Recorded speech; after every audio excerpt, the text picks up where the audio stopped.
La saison 5 de The Boys sera la dernière, cependant l'univers va tout de même continuer, ne serait-ce qu'avec Gen V qui aura droit à une autre saison, et d'autres projets comme The Boys Mexico qui a été annoncé mais dont nous n'avons pas maximum d'informations. Salut les fans de pop culture et bienvenue dans cette nouvelle vidéo actualité hebdomadaire, et on est parti tout de suite. The Boys n'est pas la seule série qui va se terminer. En effet, la saison 2 d'Arcane ou Arcane, la série Netflix basée sur l'univers des jeux vidéo League of Legends, sera la dernière de la série, après seulement 2 saisons. Mais tout comme The Boys, des spin-offs dans l'univers de League of Legends sont en préparation. En tout cas, la saison 2 sera à découvrir en novembre. On reste dans les séries d'animation Netflix car la série Twilight of the God de Zack Snyder sortira le 19 septembre 2024. C'est bien de parler de séries annulées, mais parlons de séries renouvelées. La série House of the Dragons est officiellement renouvelée pour une saison 3, même si on s'en doutait.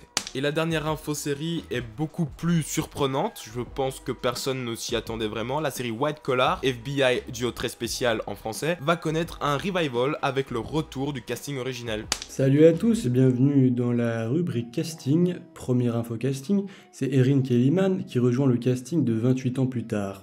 Deuxième et dernière info casting concerne le remake live action de Vaiana. On connaît le nom de la personne qui va jouer le rôle principal, le rôle de Moana, sachant que Moana est aussi le titre du film, de ce live action. Ce film sortira en 2026, sous l'égérie évidemment de Disney. C'est Disney qui distribue. Avez-vous hâte? Dites-le nous en commentaire. Sausage Party, le film d'animation sorti en 2016, a révélé sa bande-annonce sur sa prochaine série composée de 8 épisodes. Nous avons également eu la bande-annonce de Paddington 3, intitulée également Paddington au Pérou, qui est prévue pour novembre 2024. Nous avons pu également découvrir la saison 2 de Arcane, la série de Netflix sur l'univers League of Legends qui est également prévue pour novembre 2024.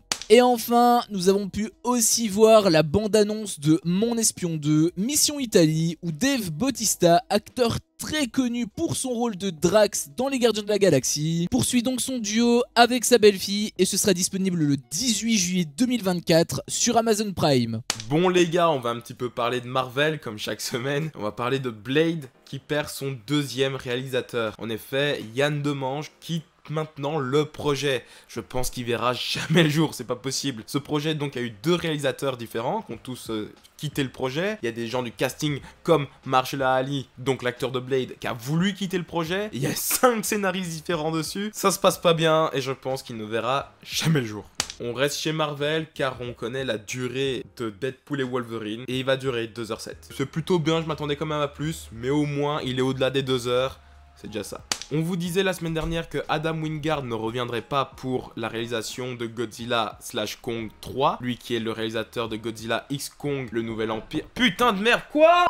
On vous disait la semaine dernière que Adam Wingard, le réalisateur notamment de Godzilla X Kong, le Nouvel Empire, ne reviendrait pas pour le dernier film de la trilogie, le 3e du coup. Eh bien, on a trouvé son remplaçant, c'est Grant Sputor, réalisateur de I Am Mother sorti en 2019, qui s'occupera de la réalisation du 3e opus de Godzilla / Kong.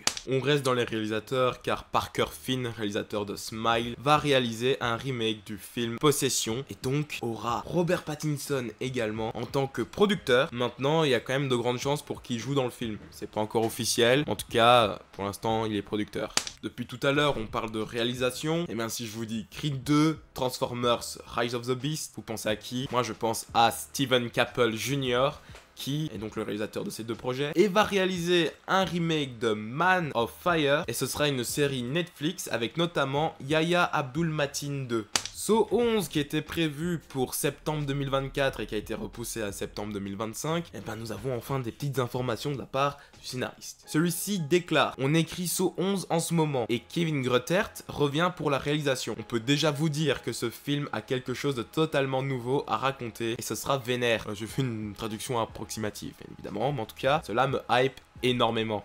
Rappelez-vous, un Cinematic Universe Power Rangers est en préparation, cela fait plusieurs années, avec des séries et des films. D'ailleurs, le premier film avait déjà un scénario, possiblement un casting, donc vraiment très avancé. Le synopsis est simple, des Power Rangers sont élus dans notre période, il voyage dans le temps et rencontre les Power Rangers de l'époque, les tout premiers. Pourquoi pas? En tout cas, je trouve génial d'utiliser les Power Rangers pour en faire un Cinematic Universe, parce que je pense qu'il y a quand même gros potentiel. En vrai, ils peuvent clairement rivaliser avec des Marvel s'ils ont le budget, si c'est bien fait. Et donc cet univers était une collaboration entre Hasbro, détenteur des droits, et Netflix. Hein, ce n'est plus le cas. Ce n'est plus le cas car Netflix est désintéressé du projet et Hasbro doit donc se trouver un nouveau partenaire. Personnellement, je trouve quand même que c'est une bonne nouvelle parce que si ça avait été Netflix, tout le Cinematic Universe serait sorti sur Netflix, donc en streaming. Là où, bon, à moins que ce soit Amazon ou quoi, ce sera quand même possiblement au cinéma. Moi, j'ai envie de voir du Power Rangers au cinéma, je vous le dis. Et pour la dernière info de cette vidéo, je vais simplement mettre fin à vos craintes. Alors pour rappel, Pixar envisage de faire des films live action. Donc la plupart des gens étaient inquiets de se retrouver avec des remakes des films précédents, comme un film live action Toy Story, Indestructible, Nemo. Ce serait horrible de faire un live action Nemo. Mais bon, Disney l'a quand même fait avec Le Roi Lion et en fait avec plein de films. Voilà. Mais le CEO de Pixar, Peter Docter, a déclaré: Pixar ne fera pas de remake live action, j'aime faire des films originaux et uniques, ça serait difficile en plus de faire ça, car la plupart des choses que nous avons fait ne fonctionnent que parce que c'est sous les règles de l'animation. Donc, vous pourrez maintenant dormir la nuit, Pixar ne va pas remake ses précédents films.